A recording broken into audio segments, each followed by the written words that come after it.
What's up, everybody, and welcome back to another season of Bourbon and Bets. Glad to be back. Glad to have football back. We gave you a little bit of a preview during the NBA season, and a familiar face from the NBA season joining me again today. We got Mr. Avery Cunningham. Avery, welcome back to the show and to another season of NFL football. My man, Zach, man. Thank you for having me back, man. It's good to be back. Excited for football to start up again. I know high school started up this weekend, so there's some good games that went on, around the state of Ohio. So just, football, you can just smell it. It's back in the air. It's a great time. Great time to be alive. Yeah, just the weather outside, the way that the sun's starting to set, the smell of the grass. It's definitely football season. It's really strange how all those sensory details really kick in this time of year. Yeah, it's crazy. It's innate, man. It's innate. So the other guy joining the show, the guy with quite possibly the best setup for his background, joining us from Detroit Lions fan club headquarters, Mr. Timothy Todd. Hey, how you guys doing? I'm just dropping by to make my yearly visit. Haven't been here a while. Making my video debut too. I haven't been on camera yet, so this is the first time that the viewers and listeners get a chance to see your face. So it's going to be a welcome change from mine, I'm sure. We've always had Avery here balancing things, but now we got two handsome gentlemen joining me. So Tim, what's that thing above your head there? Oh, it's a scratch off for hockey arenas. So my fiance and I are trying to go to all the hockey arenas. And it's been a struggle the last couple of years with COVID, but I think we're going to get back to it this year. Yeah, I've been to all of them. Big hockey guy. Oh, yeah, nice. I've been to all of them twice. Man, see, I just can't keep up with you guys with hockey. It's really not really much my thing. So perfect. I'll leave it to the experts, you guys. So appreciate it, Tim. We don't want you. We don't want amateur input here. All right, gentlemen. Well. It's been a while since we've all met up and had a chance to talk some football. NFL football is definitely what our main focus is here, but we also have college football right on the horizon as well, with those games actually kicking off before the regular season of the NFL. So we'll have a chance to talk about that a little bit if you guys want to talk a little bit about that today. But we'll also be talking about it kind of sporadically throughout the season. But to kick things off, just want to give everybody an update on sports betting in Ohio. As of right now, the hard start date is January 1st of 2023. Kind of frustrating that this bill was passed, so early in the year, and here we are still unable to place sports wagers. With every state surrounding us already live, already active, some of them for, the past few years. January 1, so we're going to be able to catch kind of the back end of the playoffs for the NFL. We'll be able to catch some of the college football bowl games, but I guess silver linings, March Madness rolls around. We'll be able to bet on all of those games and have a little fun with that, get a little skin in the game and make these games a lot more exciting. That being said, luckily I have a few connections for us in those states that already have everything live. Tim here just actually went out to a concert in Pittsburgh and placed a nice, how many legs is this parlay? 6-leg parlay for me. That's plus 15,000. So I'm just going to run through these real quick. And I guess this will probably start off our conversation today. So on this, it's a 6-leg parlay. I got AFC South champions, Indianapolis Colts. I have the NFC East champions, Philadelphia Eagles. Big Ten champs, Ohio State. OH. IO. NO. Avery, you got it wrong. OH. NO. All right, moving on. Big 12 conference winner, Texas. Pac-12 conference winner, USC. And the American Athletic Conference winner, Cincinnati. So all of them together, like I said, plus a little over plus 15,000. Any takes there? Any opinions?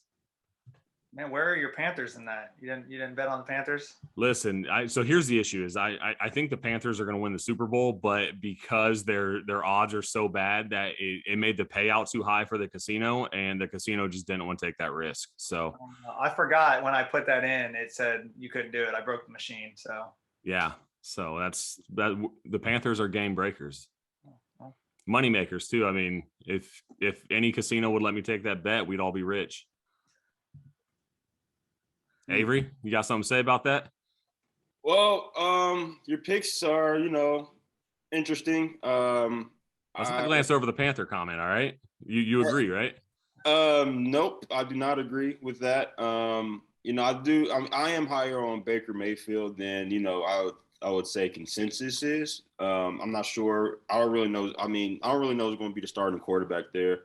I Baker, think he was just announced starting quarterback. Oh, he was announced. Okay, that's cool.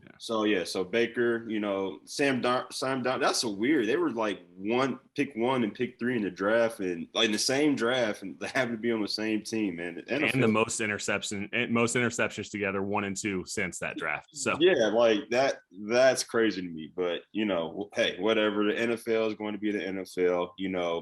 Deshaun Watson happens to come back the week when his play his former team. NFL is the best reality TV show of all time. But anyway, no, I don't agree with your Panthers. They might finish last Atlanta's in there, so they'll finish third. As far as your bets go, I don't know, man. I think the NFC East is going to be a little interesting. Obviously there's not been any repeat winners since, what's been 10, 20 years or something like that. I can't remember the exact amount of years. But I think people are sleeping on the Redskins for whatever reason. Well, obviously. The what? The who? I'll say the Redskins? The Commanders. I don't know who the Redskins are either. My apologies to everybody that may be offended by that. But to the Commanders, obviously, you got Carson Wentz as a quarterback, so maybe that's why they're not getting, a lot of attention. Definitely why. 100% why. That. And I just think it just depends on the jump that Jalen Hurts takes. Jalen Hurts make. If he makes that jump, obviously I think they should win the division. But the best quarterback is placed for Dallas Cowboys still. So I think that'll be interesting. But I think those three teams will, the Commanders, Eagles, and Cowboys will compete for that title. And the Giants also made a lot of improvements as well. AFC South, I can see the Colts winning it. The Titans, traded away AJ Brown, so that's going to be huge. Also didn't have, their second. We'll see what Robert Woods, if he comes back healthy, see the type of season Treylon Burks have. But they still got Derrick Henry, they still got their defense, so you got to give them that. So there won't be any pushovers, but I can see the Colts winning that too. Other than I do see Cincinnati winning the American. You said that you got Ohio State winning the Big Ten. I can see that happening as well. They got got guys coming back. Obviously, Stroud. Jackson, Smith, and Jibba. Yeah. Jibba. Thank you. So yeah, they got those guys coming back. So I can see that happening. So most of the picks I agree with is going to be. I think the NFC East is going to be interesting though. Okay. Yeah. I mean, NFC East is. I mean, you're right. Every year is kind of a coin flip, and if I'm not mistaken, the winner last year won it with a losing record. Isn't that right? No, Cowboys. That was 2 years ago. Yeah, 2 years ago. That's right. When the Washington football team at the time, won 7 games or something like that. Dallas won 11, 12 or whatever. That's right. Yeah. So, yeah, I mean that division's interesting. I think the Colts are in a good spot. Obviously, they a very talented team, right? One of the most talented running backs in the league. Good receiving core, and then you got Matt Ryan in there. And I look at the Matt Ryan situation very similar to the Denver situation when Peyton went there. They bring in a veteran. What's that look for, Avery? I'm not comparing Matt Ryan to Peyton. I'm not doing that. Oh, okay. I was seeing where you're going with it. So. But I think they're bringing in a veteran who has a great football IQ, who they really just need somebody in there that's going to help them manage. Obviously, they had quite possibly the league's worst quarterback last year, filling that void. So now that they get Matt Ryan in there, they're getting some leadership. They got a good running back. They got a good defense. I think the Colts, this is kind of the year that if they're gonna do it, that this is going to be their year to have a solid chance at winning the Super Bowl. They're not my pick, but I think that talent wise and roster wise right now, I'd say that they have a shot. Tim, what are your thoughts? I see that situation more like the Phillip Rivers situation with them, where they're bringing in a veteran guy that can get the job done. Rivers obviously couldn't get it all the way there. And I think Matt Ryan. It's like a lot of his passes.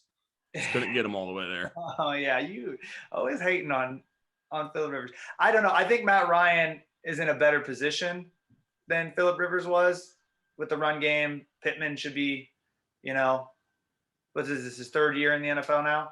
I think so. Yeah. So like he should be on the up, but I don't know. I don't think the Colts are good enough to win the Super Bowl, but I think they're going to be in the playoffs, I think, in a round. And I think they will win that division as well. What do you think about the Eagles pick? I think if they put everything together the way that it looks on paper, I think they got a real good shot too. Cowboys are going to be the Cowboys. The Cowboys are a solid team. So it's definitely going to be good competition between those two teams, but I know Avery mentioned the Commanders, but I don't think it's anything outside of the Cowboys and Eagles in that division. I don't know, man. Commanders underrated, man. Why are they underrated? What is drawing you to the Commanders is what I'm interested in. And I know the answer, but I just want you to say it out loud again for the listeners this year about who you're excited to watch on the field for the Commanders. Well, they got an upgrade in the receiver room. They took Juwan Dotson, first round pick out of Penn State. So he was really solid. They got to upgrade a quarterback. They got to upgrade a quarterback. Hold on. Here we go again.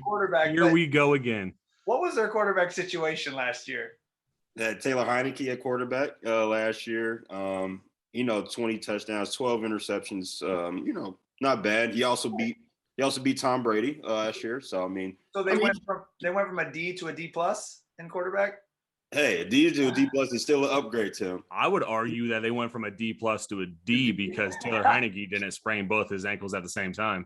I don't think that has anything to do with ability at all, but maybe availability. But even, Carson Wentz also played every game, I think. Yeah, he played every game. So there was both available. He was just a little less healthy. But like I said, those deep, they'll be able to throw deeper, be able to hopefully complete more of those deep passes, outside the numbers, with Scary Terry and Juwan Dotson and the other young receivers they got on the team. Chase Young should come back this year and healthy. They still got those pieces on the D line. I don't know, man. Also drafted I think they got a linebacker this year, last year in the draft, it was pretty solid. The secondary, they got to take another step. But I don't know. I think they're a little underrated. Nobody's really talking about them. Let me take a look here at what the Commanders' win total is for this year. 5.5. I think it really might be 5.5. I wasn't joking. Let me see if I can find it here. No, also, Oh, it's actually 8.5. Oh, wow. I just disrespected them, I guess. Are we hammering the under? We're going, yeah. We're gonna hammer. Is that the biggest lock of the NFL season? It's the Commanders under 8.5 wins. Avery's gonna adjust their the adjusted win total. Hey, adjusted win total. The win total to 5.5. So we'll go over their adjusted win total. So that's the sweet spot. We're gonna say they're gonna win 6 games. Yeah, we'll say 6. I don't know, man. It's possible they may win 6, but I'm gonna go. I'll at least push. I like to push there. You can't push 8.5. Oh, I'm sorry. I just said 8. My You apologies. can't push 8.5. No, Avery. we're gonna go. Hey, I'm going to over. We're going 9 wins for the Commanders this year. They will. Carson, they could go 8-1. Yeah, they could. However, Yeah, I don't think that's very something that pushes. But hey, Carson will beat the Eagles, or Carson and the Commanders will beat the Eagles at least once this year. So We're going down. We're going with the over, man. I don't know. There is always a stretch of time where the Eagles don't play well. If the Commanders catch them in that time period, they very well could beat the Eagles. Nah, not with Sirianni as the coach. Whoa, hold up. Sirianni took about 8 weeks to finally realize, hey, we actually can run the ball. Like, it shouldn't never took that long. He was just planting his seeds and waiting for him to grow. That's all he was doing. He said it in his speech. Oh my goodness! Planting some seeds and waiting for him to grow. It took 8 weeks. It's like corn. It just takes a while. Oh man, this is unbelievable. This is a very wacky division, but we'll see. It's going to be interesting. It's going to be closer than people think. So looking at this division, I think some of the biggest questions with this division are running backs, right? Let's start with the Commanders. Is Antonio Gibson still the guy there? I feel like there's a lot of question marks in that backfield. I mean, you look at what he did, these past couple of years. He, 2 years straight, I believe he had double-digit touchdowns, and he's been having, problems, holding on to the football. I believe he led the NFL last year with fumbles lost, with 6 or whatever. Then, preseason he ended up, fumbling, on his second or third carry, whatever it was. And they drafted, third round running back Brian Robinson from Alabama. And, they re-signed J.D. McKissick after they had to steal him back from Buffalo, so that they wouldn't have done that if he wasn't going to be involved in the running game, or not really running game, but passing. He's like more sort of their passing game back. I think Antonio's better than Robinson. I think he has a higher ceiling. Robinson is a solid guy. He'll block. He's gonna get the tough yards. Get goal line carries and whatnot. So that would be interesting. Also Jared Patterson is back there too. So he's gonna be fighting for a roster spot as well. Undrafted free agent last year out of Buffalo. So all those guys are going to have a shot, I think. But it's that running back room will be interesting. I think Antonio Gibson is the guy. He's just got to take the position. If he doesn't take the position, he'll lose it. So, gotcha. Tim, what do you think about that backfield? I was just gonna say Avery's done his homework on the Commanders, man. I know. He knew we were gonna be coming at him. He knew we were coming at him because of Carson Wentz. I know. Obviously, I know Antonio Gibson, and I did watch because they played did they play the Browns or the Panthers? They played the Panthers. First. So I watched some of that just to see Baker to come in. And I was like, let me see what Baker can do. And I watched the first quarter, and I saw Robinson run, and that he's a hard-nosed runner. So I think he's going to be definitely involved. I honestly forgot about McKissick. I feel like McKissick's been in the league forever. Yeah, I don't think he has been. I'm not sure how many years he's been in, but it seems like he's always been around. He's already a journeyman. He's been with Seattle, Detroit. Apparently this year he went from Washington to Buffalo back to Washington. I didn't even know. I knew none of that. So, so I forgot about McKissick. But, McKissick he'll run the ball maybe 10 times this year. He'll have more catches than he will rushing attempts. So, it's going to be straight draws. Like, he's not going to get, I formation. It's going to be straight draw plays. Yeah, I agree with Avery. I think it is Antonio Gibson's spot to lose. And if he comes in and does what he's supposed to do, he won't lose it. If he's messing around, he's going to lose it. But I think it's his spot to lose for sure. I think also when we're talking about Washington, with all the cultural issues that they're going through there, with Dan Snyder holding funds from the rest of the league and all the investigations and everything, I mean, I think they're going to be looking to shake some things up. And with Gibson's fumble issues in the past, I mean, they might just plug Robinson in there and see if they can move forward with him. And we might see Gibson on the trade block at some point. But moving on to another team in that division, let's talk about the Cowboys and Zeke. Is Zeke still somebody, we can incorporate some fantasy football in here. Is Zeke still somebody you should target in fantasy football? Or what do you guys think about Tony Pollard and what his role is going to be? Are we going to start to see more of a 50-50 share? Or do we think that Tony Pollard's going to start shifting more towards like the majority of the touches? Yeah, Well, I was going. Sorry, go ahead, Tim. I was just gonna say I want to know how injured was Zeke last year? Like, what was the reason for that last year? Because you've seen a drop off from Ezekiel Elliott from year one to now. Like every year, there's been a consistent drop from him. So I don't know if Pollard plays the way he did last year, he definitely needs to touch the ball more. But I just want to know how injured was Zeke last year? How hindered was he in his ability to get it done on the field? What was his injury last year? Oh, Hamstring or something? Yeah, I don't know that he had just one. I can't remember, but I know he missed some games. I drafted him, so I know. But I also picked up Tony Pollard, who, and I guess that raises my question that's what raises this question. Avery, I'm sure you got some insights into this. I'd love to hear what you think.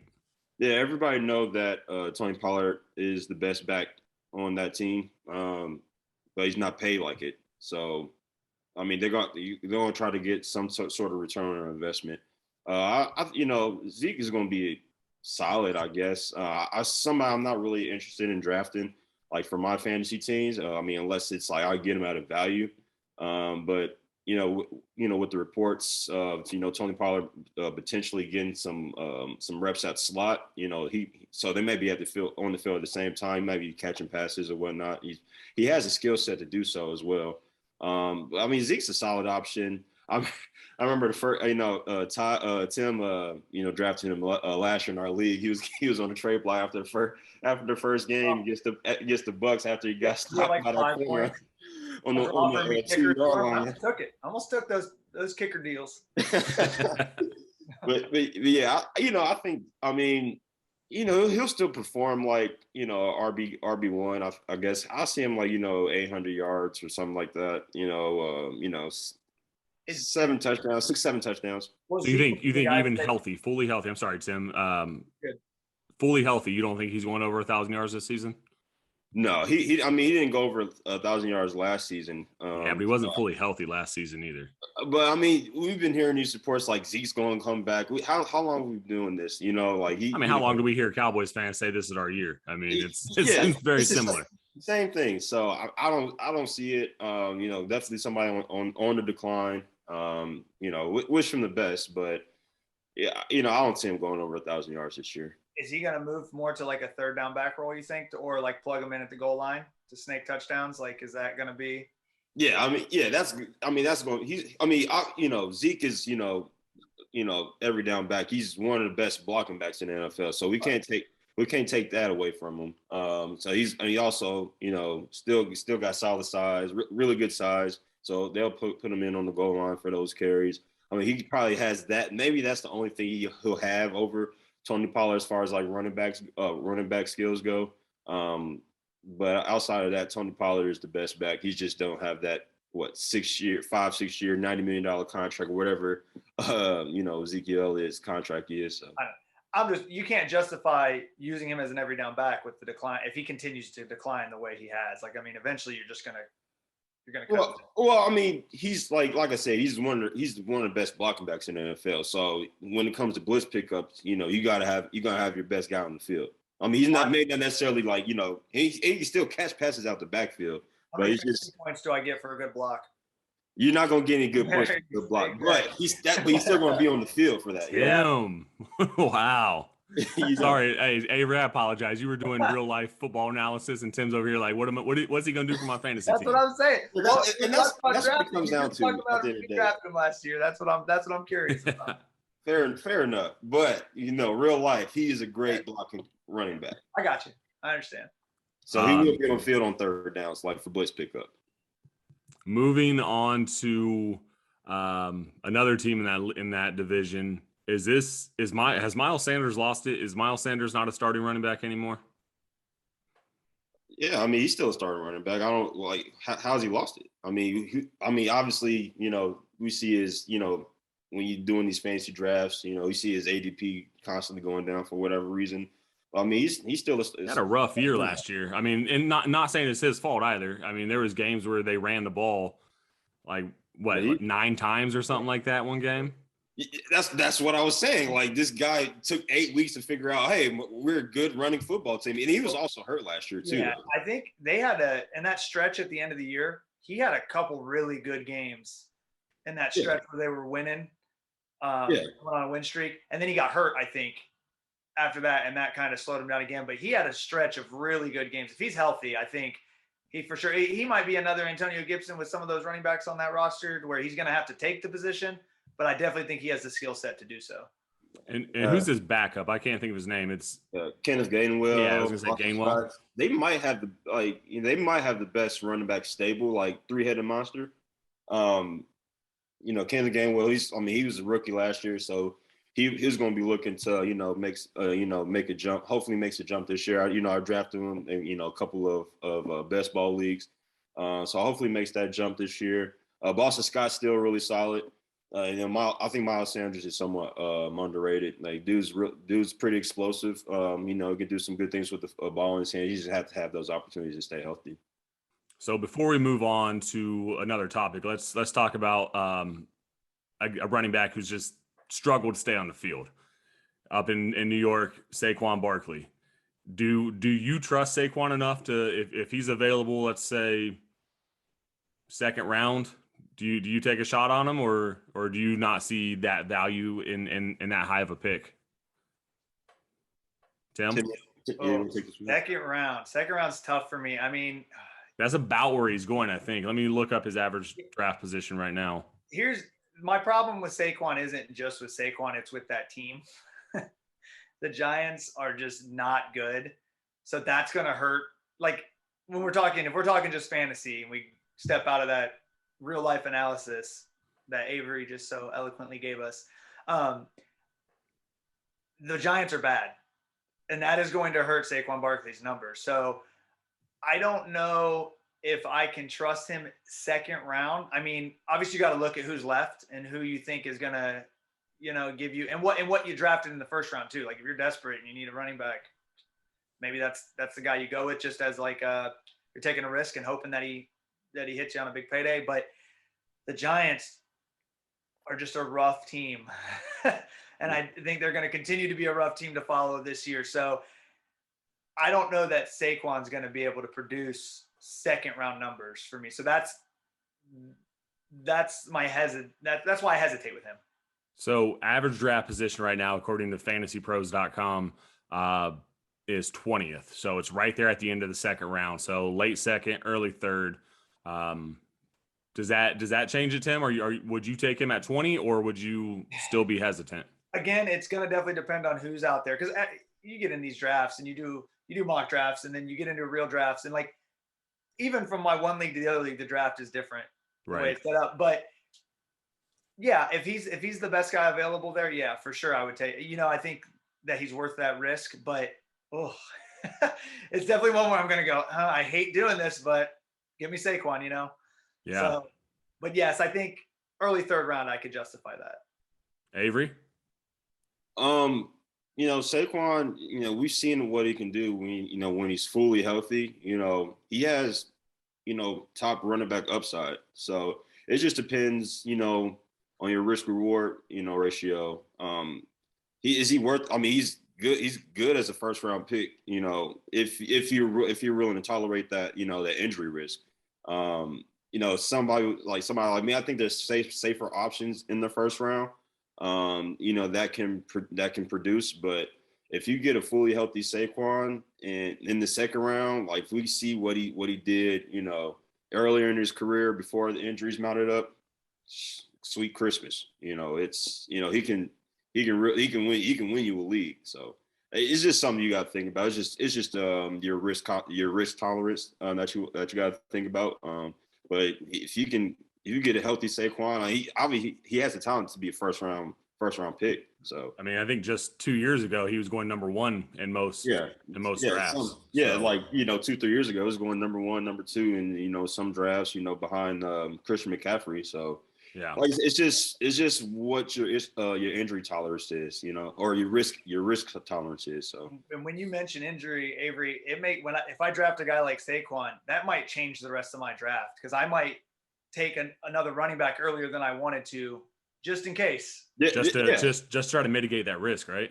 So that's going to change the rest of my draft going into those later rounds. So that again, the hesitancy. That's where I'm like, oh, do I really want to do this?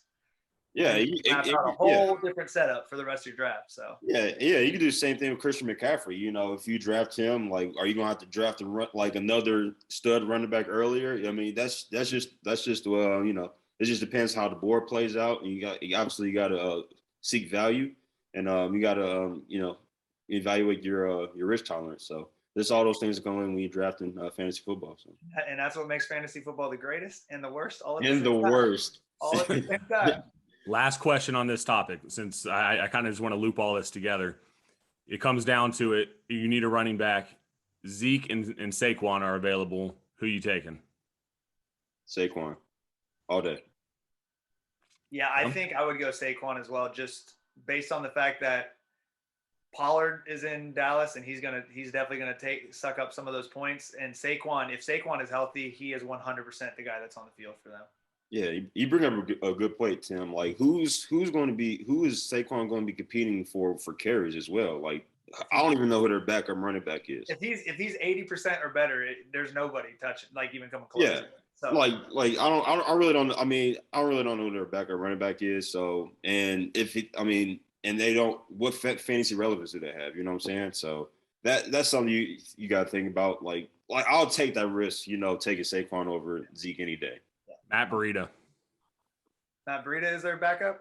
Yeah, that's who had a huge breakout year in San Francisco that 1 year, and then injury happened and here we got traded. Yeah, we never heard from him really again. Again, the Giants are so bad that it's just they're making improvements. They drafted Evan Neal, this year. So are they gonna beat out the Commanders for third place in that division?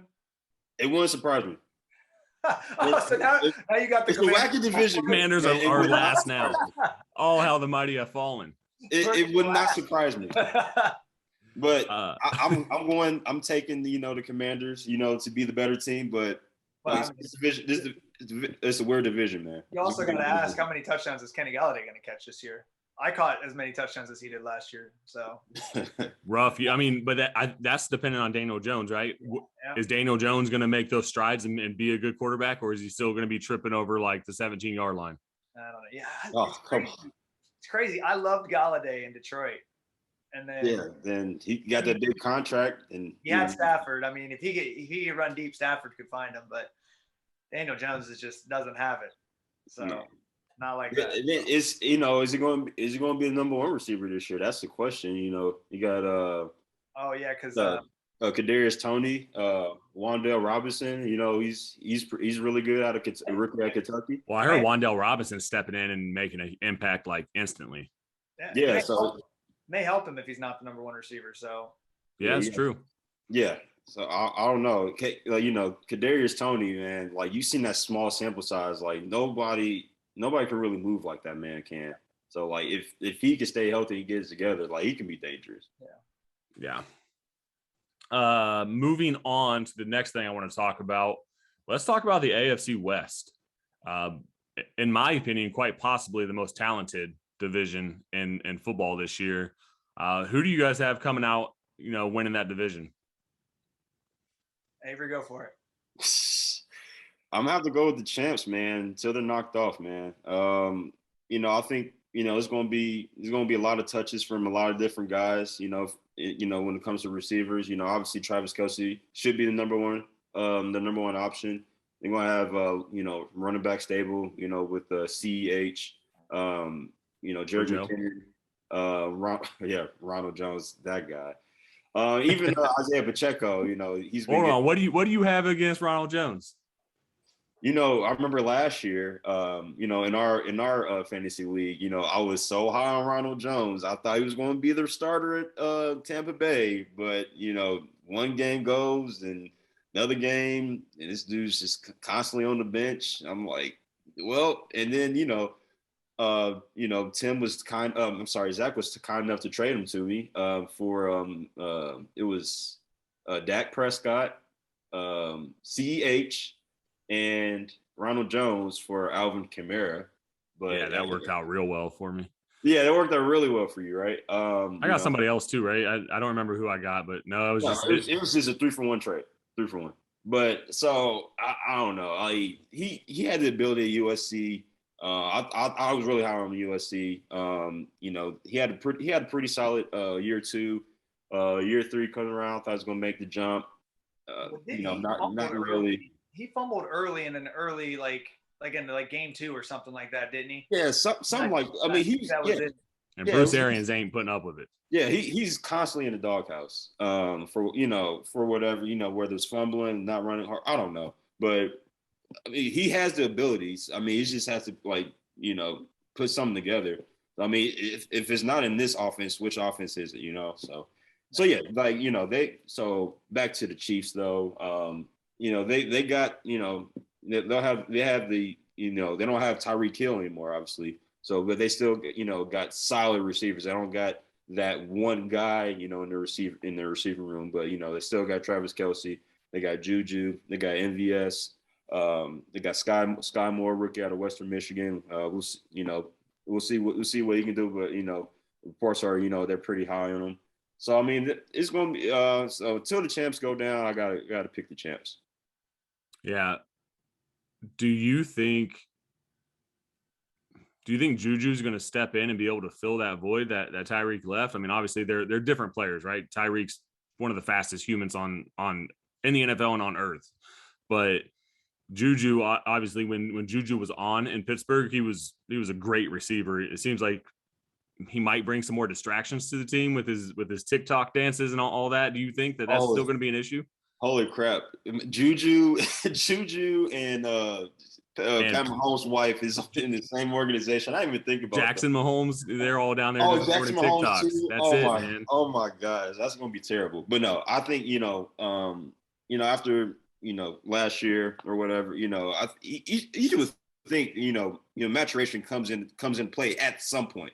He's only on what $8 to $10 million contract. This dude was at one point a 1,400-yard receiver, and he's only getting paid, $8 to $10 million, whatever it is. You know what I'm saying? So that has to be some sort of motivation. There's guys that had less numbers than that season that's getting paid more than you. So, I mean, is he going to replace? He's not. Skill sets are different. He's not going to, totally replace Tyreek Hill, but he can, he's going to be the guy, possession receiver. He's going to catch the tough passes in traffic. He's going to be the guy that's going to be in the slot. He's going to make some plays on the outside. He got sneaky speed, not like elite speed, but I mean he can get past you. It's going to be more so MVS, Mecole Hardman. Those are going to be guys that's going to stretch the field. So like it's going to come at different times. Some guys going to have better games. Going to have better games. MVS is going to have, that one game. He's going to have 4 catches, 120 yards, and a touchdown. And then the next week, he's not going to have 0 catches. You know what I'm saying? So it's going to have to come. The production is going to have to come from a whole bunch of different people, different weeks. So. Gotcha. Tim, who are you taking out of that division? I have the Chiefs with this idea that the Raiders are going to. Let's go, Tim.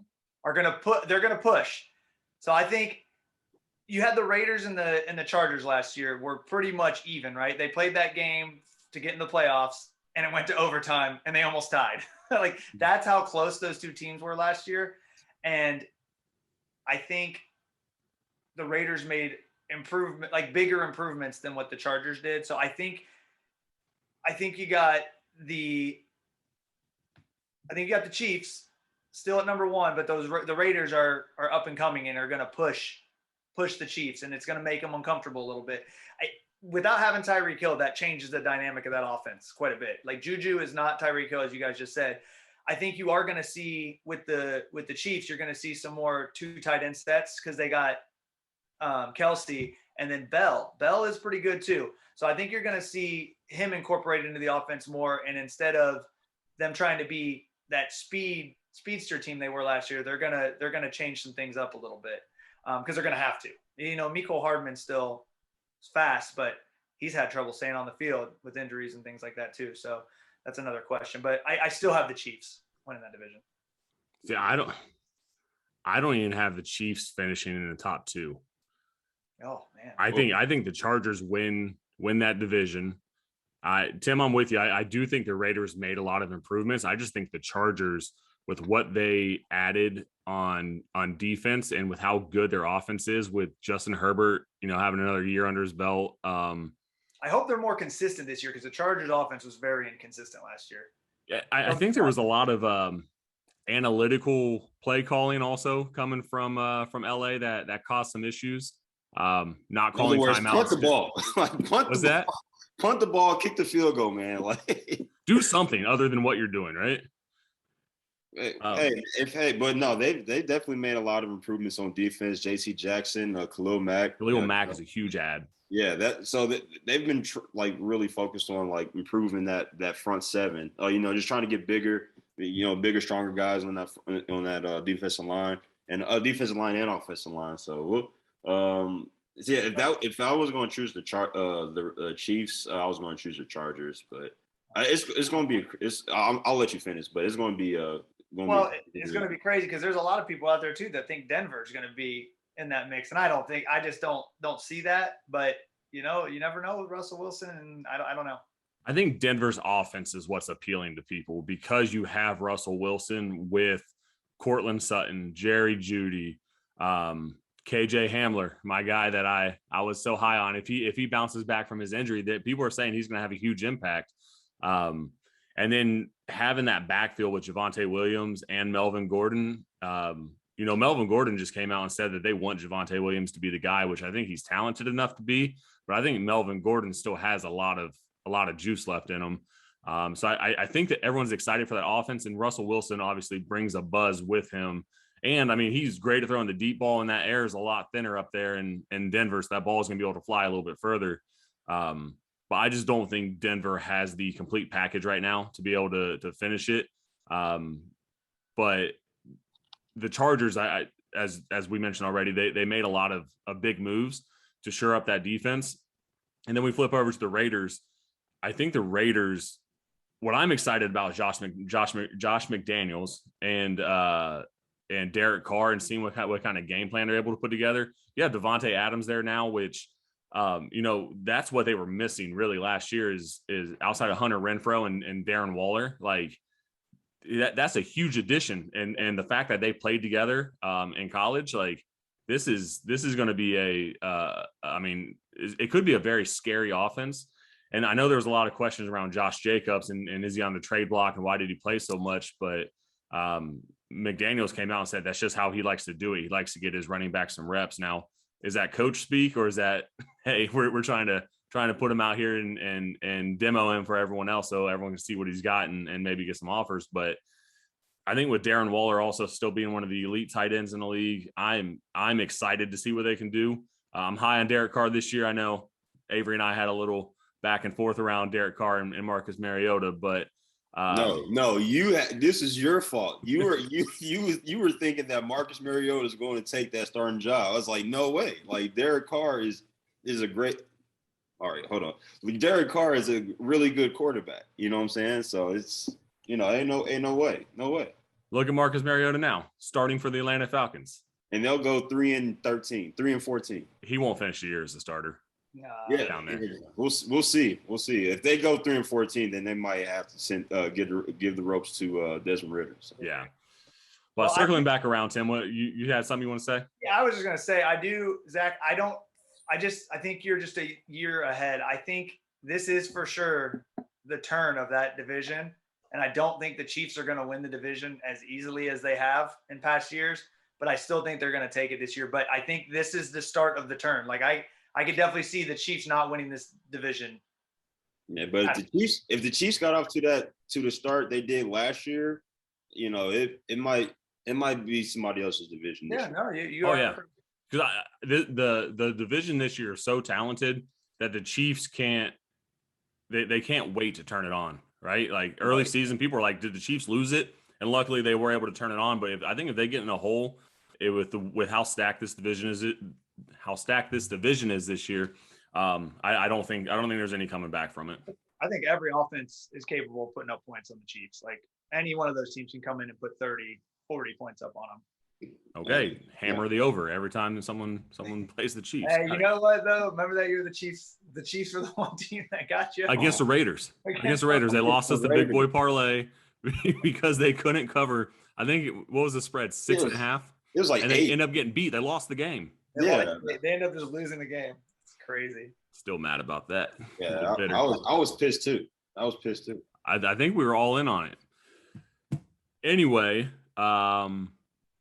let's talk about what's going on down there in Cincinnati, Ohio. Joey B just had an appendectomy. I think he's going to be able to bounce back from that just fine. Obviously, you know, I like to say the Bengals weren't supposed to be in the Super Bowl last year. Everyone says that when you play the game, that's where you're supposed to be. That's where you're going. But beginning of the season, no one would have said that the Bengals were going to be there, right? So now that we've seen that the Bengals are very talented, I would argue that they have one of the best receiving trios in the league. Joey B's coming back. He's got a better offensive line. Joe Mixon, you know, is coming off a really good year. Is it possible that we're going to see a repeat and the Bengals can make it back to the Super Bowl? Avery, I know you're a Bengals fan, so I kind of want to hear what your outlook is and if you think that performance is going to be duplicated this year. It's very possible. See, this is why you got to take advantage of your opportunities. Like you had an opportunity to win the Super Bowl and, you know, you don't win it. And now the AFC has just got tougher. You know what I'm saying? So, and your division is going to be tougher this year. Right. But, you know, granted, you know, the Ravens stay healthy.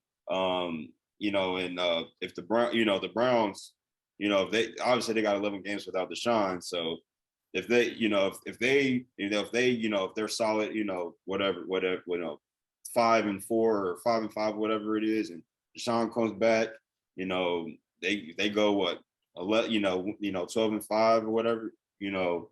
I don't know. It's going to be the division is going to be tough. The Steelers can never count them out. So it's going to be the division is going to be tough for them to win this year. Do they have are they capable of repeating what they did? Yeah, absolutely. They got better, I think, on both sides of the ball. It's just going to be it's going to be a lot tougher. So my confident to say they're going to win the division. Yeah, they definitely have, you know, they're definitely capable of winning the division this year. Definitely capable of representing the AFC in the Super Bowl. But there's also two or three, like, you know, anybody can win that division. Then there's about 10 or 11 teams in the AFC that could, you know, represent the AFC in the Super Bowl this year. So, it's not really, it's going to be really hard for them. So, but did the Bengals not seize the opportunity and seize the moment, or was there just a missed offsides call? I think it's just, it just didn't seize the moment. You know, they're up, you know, two scores, you know, going into the fourth. You know, obviously, you know, Cooper Kupp, you know, Matt Stafford, you know, made some great plays down the stretch there. When the ball was was on the line, you know, they made some great plays. The refs start throwing flags in the fourth quarter. You know, during that drive, they went throwing any flags the whole game, whatever. But that I don't really blame that on the refs. You just, at the end of the day, you know, the Rams just made more plays. You know, at the end of the game, you know, Aaron Donald got that pressure on fourth down. You know, it's fourth, you know, third and 1, third and short. You got to find a ways to convert that. You know, it is what it is. So here we are. So here we are. Could have had a Super Bowl championship in Cincinnati, but you know, it wasn't meant to be. Tim, let's talk about your Lions. Well, if you want to comment on the Bengals, you can, but I also want to hear about your Lions. And we have to talk about the Lions. We have to, Tim. They're on Hard Knocks. What about them? What would you like to know? I just want to know how you're feeling this year. I mean, when you look at that division, obviously Aaron Rodgers is still in Green Bay, but he doesn't have Devontae Adams there anymore. He has two very good running backs behind him, but there's reports coming out that he's had to have conversations with those younger receivers already about like what expectations are and what being a receiver in Green Bay means. And then you look at the Bears. The Bears have a lot of questions also. They're talking about David Montgomery, possibly being in a running back battle down there, up there, I guess, depending. I don't know where it is in relation to Green Bay. But then you also you got the line. What's that? They're both up there. They're both up there, right? That's all that matters.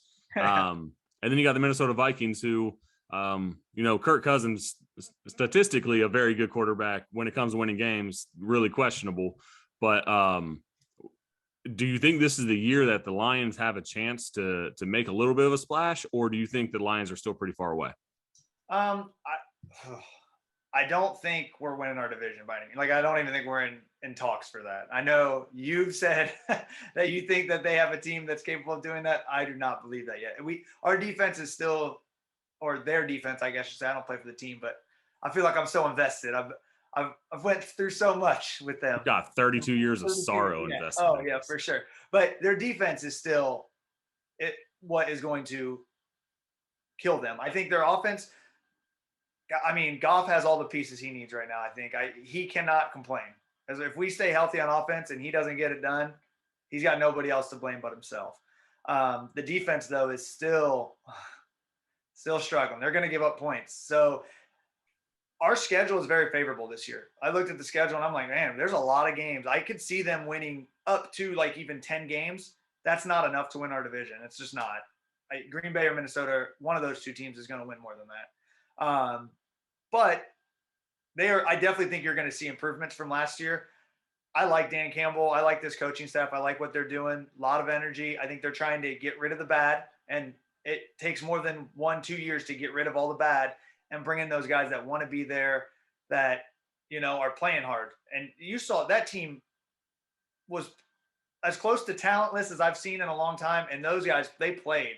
How many games were within 7 points? There was quite a few, right? Like 7? No, 10. 10. Last year, 10. So they won 3 games, obviously. They tied with the Steelers. And then I think there were 6 more games on top of that they lost by 8 or less points that were 1-score games. So they were in games. They got to learn how to finish. The defense has to learn how to tighten up. I've been hearing a lot of buzz about Okudah. I'm really hoping we need secondary. So God, I hope he doesn't get injured, and I hope he can turn a corner. But that D line with Hutchinson and McNeil down there and Harris, they got some good guys, young linebacking core. So they're gonna have to figure some things out pretty quick. I think it's gonna take a little bit of time, but I can definitely see them at best winning 9 games this year. Okay. So I guess so. Between your two teams, Bengals and Lions, who's winning more games? The Bengals. Not even close. Good answer, Tim. Good answer. Listen, your division's tough. To go back to the Bengals, it is very possible you'll see them in the Super Bowl again. It's gonna, as Avery said, it's gonna be tough with the AFC the way it is. And I also think the Steelers are gonna surprise some people. Like, people are like, oh, this is gonna be their down year. I don't know. The Steelers, they still got good defense. They still got a lot of good, skill position players that can get the job done, that can help some of those quarterbacks. Trubisky, he got it done in Chicago with Matt Nagy. Like, I think Pittsburgh's a good place for him. So I don't know, man. I think Pickett might be the starter this year at some point. Oh, I was gonna say definitely not to start. I think I don't know. He put up a great quarterback rating as the third stringer in a preseason game. Obviously, that's a good sign, but he's not going to put up that quarterback rating against number 1 defenses, especially in that division. I don't know, man. He looks pretty comfortable at the position, man. Like but he has some poise. He was pretty decisive. What he wanted to do with the ball. I think it's good. He's got some sneaky athleticism to him. Like, all the skills that Trubisky has. So yeah. I don't know, man. I was thinking that Mitch was going to be a starter this year. Then this might be a red shirt year for Kenny, but we'll see, man. We'll see. I think Mitch is going to start. I think that he's our starting quarterback. not our. I'm not far from a Steelers fan. I am almost positive at the first sign of struggle, though, that town is going to be calling for Kenny Pickett, because he went to University of Pittsburgh. He's from that area. I mean, eventually, you're not going to be able to drown out those calls for him if Trubisky does have those struggles. So I think also, as you mentioned, with the skill positions, you got George Pickens and you got Najee Harris. So I think they're a very talented team, as well as reigning defensive player of the year, TJ Watt. Yeah. So, we got a special guest. We have a special guest. What's up, Amari? Say hi. Say hi. Say hi, Amari. Hi. She's like, I remember that guy. I met him one time. Yeah. She's like, I'm not into this fantasy talk. Amari, who are you picking to win the Super Bowl? Say Bengals. Say Yeah. Brandy's talking about say Lions. Oh, let's go, Brandy. Hey, Tim's appreciating that. I love it, but no. Good grief. All right, fellas, we've covered a lot. Let's go ahead and wrap it up with too early to tell Super Bowl picks.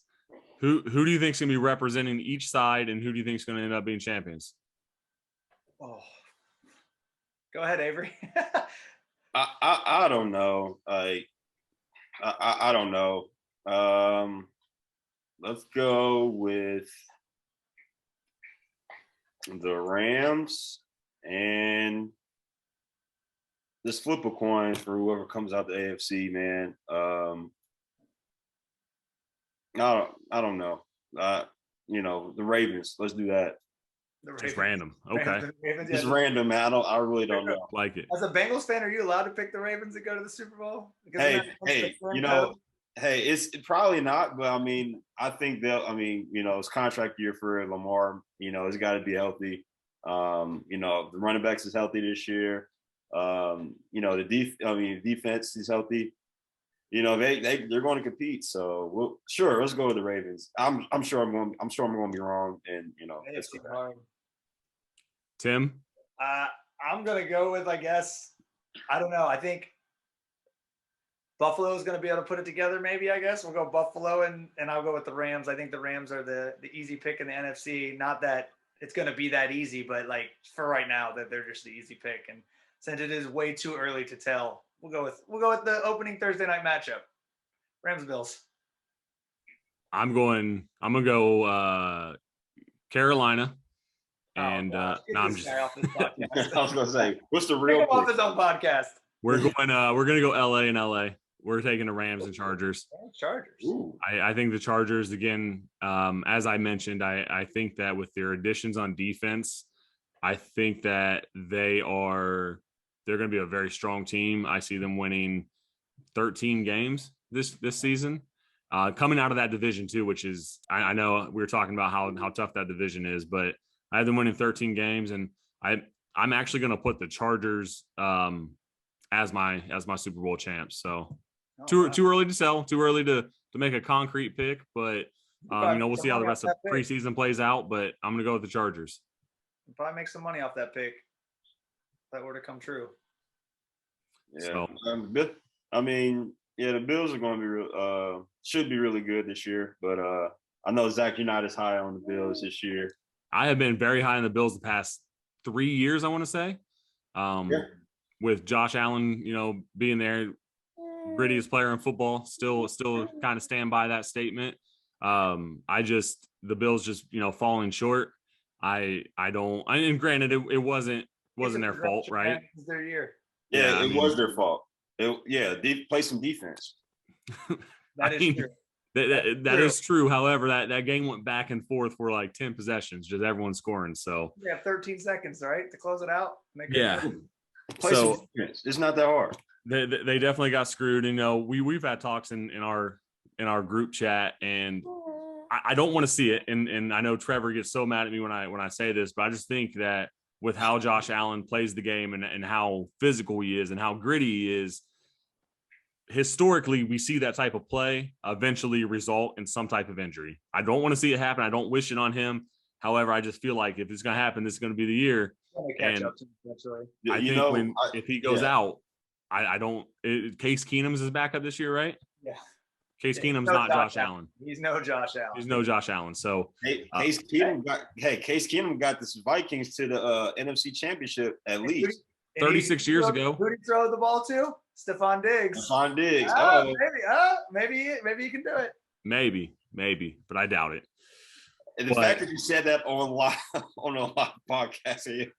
I'm not wishing it on him. I said I don't want to see it happen. You don't put that out in the atmosphere, man. I'm just putting. I am just saying. You know how historically, you better hope the city of Buffalo doesn't get a hold of this podcast. Oh, they're gonna stack up 500 tables and slam me through all of them. I'm gonna walk outside. There's gonna be a bunch of dildos in my front yard. But that's gonna wrap up today's show. Tim, Avery, I appreciate both of you jumping on this morning. For the listeners and viewers out there, appreciate you coming back, joining us for another season.